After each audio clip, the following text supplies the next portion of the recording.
दोस्तों, आज हम एक्सप्लेन करने वाले हैं एक ऐसी मूवी जो आपको प्रेमालू मूवी की याद दिला देगी। इसलिए वीडियो को अभी लाइक कर दीजिए। हम चलिए कहानी शुरू करते हैं। तो मूवी की शुरुआत होती है और हम एक कार एक्सीडेंट होते हुए देखते हैं जिसमें एक ट्रक कार को बुरी तरह टक्कर मार देता है और ये सीन यहीं पर कट होता है। अब इसमें कौन था वो हमें आगे पता चलेगा। फिर आगे हमें कई साल बाद का सीन दिखाया जाता है जहां हम थीरू नाम के लड़के को देखते हैं जो फूड डिलीवरी का काम करता है। अब एक रात थीरू फूड डिलीवरी करने के लिए एक फ्लैट में जाता है जहां थीरू के स्कूल के कुछ क्लासमेट होते हैं, जिसमें से एक लड़का थीरू को देखकर पहचान लेता है। तभी थीरू की नजर अनुषा नाम की लड़की पर पड़ती है जिससे थीरू स्कूल टाइम में बहुत प्यार किया करता था, लेकिन थीरू ने कभी भी अनुषा से अपने प्यार का इजहार नहीं किया था। खैर, अब अनुषा थीरू को ना देख ले इसलिए थीरू डिलीवरी करके वहाँ से निकल जाता है और एक रेस्टोरेंट के बाहर बैठकर खाना खाने लगता है। तभी वहाँ कुछ स्टूडेंट थीरू के दोस्तों को मार रहे होते हैं जो थीरू के साथ ही फूड डिलीवरी का काम किया करते हैं। अब ये देखकर थीरू भी इस झगड़े में पड़ जाता है, जिसके बाद वहाँ पर पुलिस आ जाती है और सभी को अरेस्ट कर लेती है। फिर हम पुलिस स्टेशन में इंस्पेक्टर नीलकंठन को देखते हैं जो थीरू को एक चाटा लगा देते हैं, जिसके बाद थीरू अपने घर आता है जहाँ पर उसके दादाजी उसका इंतजार कर रहे थे।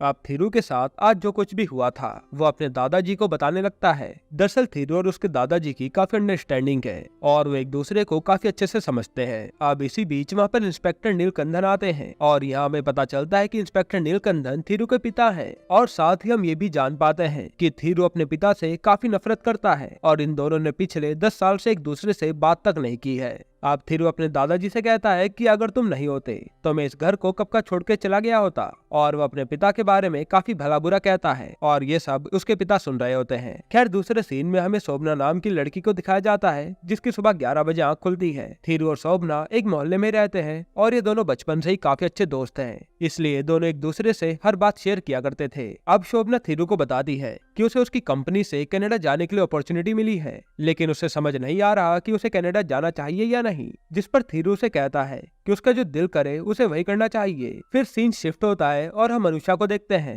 जो पेट्रोल पंप पर खड़ी हुई थी। तभी उसकी नजर थीरू पर पड़ती है जो अपनी स्कूटी में पेट्रोल भरा रहा होता है। तब अनुषा उसे पहचान लेती है और उसे अपने पास बुलाकर कहती है कि तुम तो पढ़ाई में काफी अच्छे थे फिर भी ये काम कर रहे हो, जिस पर थीरू से कहता है कि कुछ प्रॉब्लम्स है जिसकी वजह से मुझे ये काम करना पड़ रहा है। तब अनुषा थीरू से उसका फोन नंबर लेती है और उसे फ्री टाइम में कॉल करने को कहती है। अब रात में जब थीरू शोभना से मिलता है तो उसे ये सारी बात बताता है और उससे कहता है कि मैं बचपन से ही उसे पसंद करता हूँ, लेकिन उसे कभी भी अपनी बात नहीं बता पाया, लेकिन आज उसने खुद ही मुझे अपना नंबर दे दिया। अब ये सुनकर शोभना को थोड़ा अजीब लगता है। फिर ये दोनों बात कर ही रहे होते हैं तभी थीरू के पास अनुषा का कॉल आता है। अनुषा उससे काफी अच्छे से बात करती है, उसका हालचाल लेती है और आखिर में उससे कहती है कि आज सिटी में सारी फूड डिलीवरी बॉय स्ट्राइक पर है और कोई भी मेरे घर पर फूड डिलीवरी करने नहीं आ रहा, तो क्या तुम मेरे घर डिलीवरी करने आ सकते हो? ये सुनते ही थीरू तुरंत हाँ कर देता है और ये सब देखकर शोभना थीरू से कहती है कि अनुषा ने तुम्हारा नंबर तुम्हें सिर्फ यूज करने के लिए लिया है, वो सिर्फ तुमसे फायदा निकलवाना चाहती है। लेकिन थीरू उसकी एक नहीं सुनता और वहाँ से चला जाता है। आगे थीरू अनुषा के बताए हुए जगह से फूड लेकर अनुषा के फ्लैट में डिलीवरी करता है, जिसके बाद अनुषा खुश होकर उसे टिप देती है। अब ये देखकर थीरू को बहुत बुरा लगता है और वो कहता है कि उसने फूड डिलीवरी एज अ दोस्त के नाते किया था, और ये बोलकर थीरू बिना टिप लिए वहाँ से चला जाता है। और अनुषा को इस बात का काफी बुरा लगता है क्योंकि उसका इरादा थीरू को हर्ट करने का नहीं था। यहाँ घर पर आकर ये सारी बात थीरू शोभना को बताता है और शोभना थीरू की बात सुनकर हंसने लगती है। फिर वो कहती है कि उसने तो पहले ही कहा था कि अनुषा उसे यूज कर रही है।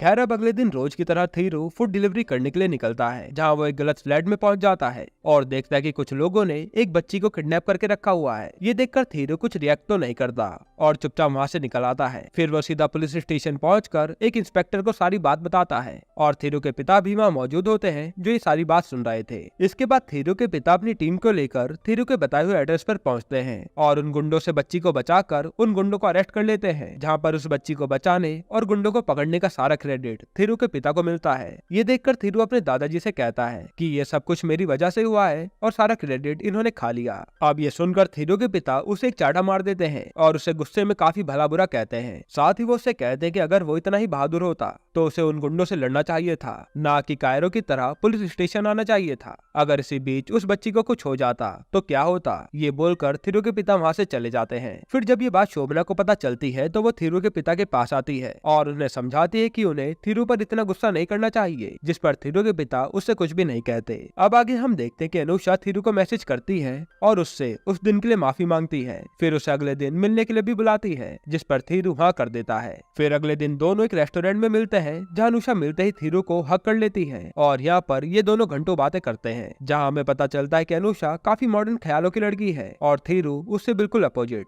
खैर वहाँ से जाते समय अनुषा थीरू को एक बाय किस भी करके जाती है और अनुषा के इस बर्ताव को देखकर थीरू को लग रहा था कि शायद अनुषा उसे पसंद करने लगी है। फिर तभी थीरू शोभना को कॉल करके उसे पिक करने के लिए बुलाता है। दरअसल थीरू की स्कूटी खराब हो गई थी। अब रास्ते में थीरू शोभना को सारी बात बताता है कि कैसे अनुषा ने उसे हक किया और जाते समय किस भी किया और थीरू इन सब से काफी खुश था। इसके बाद से ही अब थीरू और अनुषा रोजाना एक दूसरे से मिलते और घंटों बातें भी करते। फिर एक दिन मौका देखकर थीरू अनुषा को प्रपोज कर देता है और थीरू की इस हरकत से अनुषा उसे काफी भला बुरा कहती है और उसके प्रपोजल को रिजेक्ट करके वहाँ से चली जाती है। अब घर आकर थीरू सारी बात शोभना को बताता है और थीरू काफी उदास था। तब थीरू की उदासी दूर करने के लिए शोभना उसे पिक्चर दिखाने बाहर ले जाती है, लेकिन वहाँ पर अनुषा और उसके फ्रेंड भी मौजूद थे, जो थीरू का ही मजाक उड़ाने लगते हैं। ये देखकर शोभना उन लड़कों से ही भिड़ जाती है, पर वो लड़के तो शोभना के बारे में भी गलत बातें कहने लगते हैं। हालांकि ये सब सुनने के बाद भी थीरू बिना कुछ कहे शोभना को लेकर वहाँ से चले जाता है, क्योंकि उसे फाइट से बहुत डर लगता था।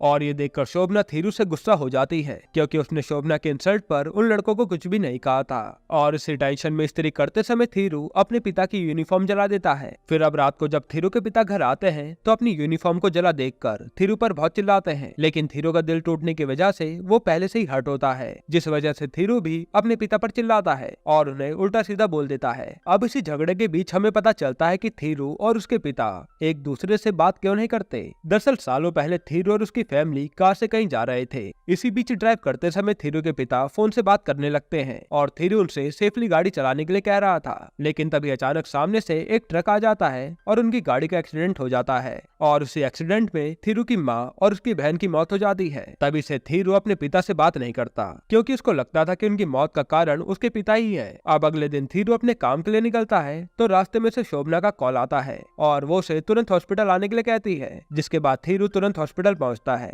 वहाँ उसे पता चलता है कि उसके पिता की हाफ बॉडी पैरालाइज हो चुकी है। ये जानकर थीरू को अपने पिता के लिए काफी बुरा लगता है। खैर अब कुछ दिन बाद थीरू के पिता को हॉस्पिटल से डिस्चार्ज कर दिया जाता है, लेकिन घर आने के बाद भी थीरू के दादाजी ही अपने बेटे का ध्यान रखते हैं और थीरू तो उनसे दूर ही रहता है। पर थीरू को एहसास होता है कि शायद उसकी वजह से ही उसके पिता की ये हालत हुई है, क्योंकि उसने उस रात कुछ ज्यादा ही बोल दिया था। फिर अगले दिन थीरू के पिता बेड से गिर जाते हैं और थीरू वहीं पर खड़ा हुआ देख रहा था। तब थीरू को ये देखकर बिल्कुल भी अच्छा नहीं लगता, इसलिए वो तुरंत उनके पास जाता है उनकी मदद करने। अब यहाँ पर थीरू के पिता उससे माफी मांगते हुए कहते हैं कि उस कार एक्सीडेंट में मुझे भी मर जाना चाहिए था। मैं आज भी मरना चाहता हूँ, क्योंकि मैं तुझसे नजरें नहीं मिला पा रहा। अब ये सुनने के बाद थीरू की आंखों में आंसू आ जाते हैं, क्योंकि इन 10 सालों में पहली बार उसके पिता ने उससे ठीक से बात की थी और थीरू भी इमोशनल होकर अपने पिता को माफ कर देता है। इसी के बाद से दोनों खुशी खुशी एक दूसरे के साथ रहने लगते हैं। खैर अब थीरू के दादाजी भी अपने बेटे के पास शादी का कार्ड लेकर आते हैं और कहते हैं कि थीरू के नाना जी के घर शादी है।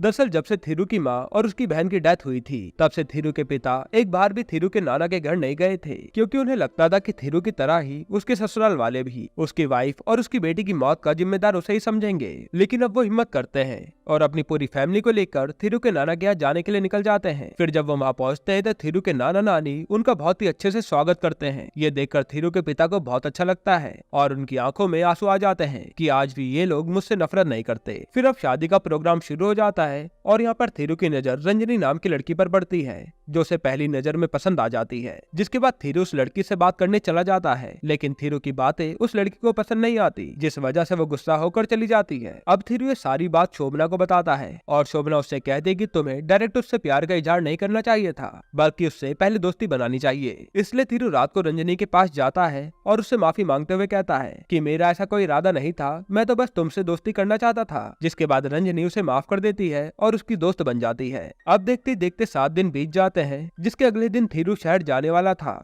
इसलिए थीरू काफी उदास था, क्योंकि थीरू रंजना से प्यार करने लगा था, पर अभी तक उसने रंजना से अपने प्यार का इजहार नहीं किया था। तभी वहाँ पर शोभना रंजनी को साथ लेकर आती है और उन दोनों को अकेला छोड़कर चली जाती है। अब यह थीरू रंजनी से उसका नंबर मांगता है, जिस पर रंजनी उससे पूछती है कि आपको मेरा नंबर क्यों चाहिए, और इस बात से थीरू समझ जाता है कि ये तो मुझ में इंटरेस्टेड ही नहीं है। यानी इस बार भी थीरू का पोपट हो गया। खैर अब घर वापसी में थीरू और उसके दादाजी ड्रिंक करने लगते हैं, जहाँ पर थीरू अपने दादाजी से वही बात शेयर करता है कि रंजनी ने उसे रिजेक्ट कर दिया। इस पर थीरू के दादा थीरू से कहते हैं कि तुम्हारा प्यार तो तुम्हारे पास में ही है और तुम्हें पता भी नहीं। और थीरू पूछता है कि वो कौन है, जिस पर थीरू के दादाजी शोभना का नाम लेते हैं। तो ये सुनकर थीरू अपने दादाजी पर गुस्सा करता है और कहता है कि वो तो मेरी बस एक अच्छी दोस्त है। तब थीरू के दादाजी उसे समझाते हैं कि शोभना ने उसे हमेशा सपोर्ट किया है और उसका हर सुख दुख में साथ भी दिया है, यही सच्चा प्यार होता है। लेकिन उस वक्त थीरू अपने दादाजी की बात पर ध्यान नहीं देता। हालांकि जब थीरू शोभना के साथ बिताया हुआ हर पल याद करता है, तब उसे याद आता है कि हाँ, शोभना ही उसका सच्चा प्यार है। जिसके बाद एक दिन थीरू शोभना को प्रपोज कर देता है और उससे शादी करने के लिए भी कहता है। अब ये सुनकर शोभना शॉक्ड हो जाती है और उससे कहती है कि हम तो दोस्त बने रहे वही अच्छा है, और साथ ही वो उसे ये भी कहती है कि ये बातें हमारे बीच ही रहनी चाहिए,